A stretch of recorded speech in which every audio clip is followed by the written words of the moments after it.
Hi all, तर सगळ्यांना नमस्कार। तर मी इथे चिक्की बनवते। इथं 2 चमचे तूप घेतलेलं आहे आणि इथं मी 200 ग्राम गूळ घेतलेलं आहे। तर तुपामध्येच ते मस्त असं त्याला पिघळून घ्यायचं आहे, मस्त असं पातळ होऊ द्यायचं, मस्त थोडंसं हलवायचं आहे।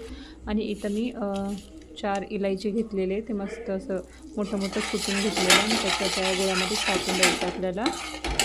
तर ही वाली चिक्की सगळ्या बायांसाठी आहे, कारण आपण एवढं काम करतो तर आपल्याला थोडंसं आपल्याला एनर्जी येण्यासाठी मग हे फुटाण्याचं चिक्की आहे। तर तुम्ही मस्त ट्राय करा आणि चवीला तर खूप छान लागते आणि क्विकली फक्त ह्याला 5 मिनिटच लागतात बनवायला आणि खायला तर एकदम अप्रतिम, आपल्या शेंगाच्या चिक्कीपेक्षा पण खूप असं बेटर लागते।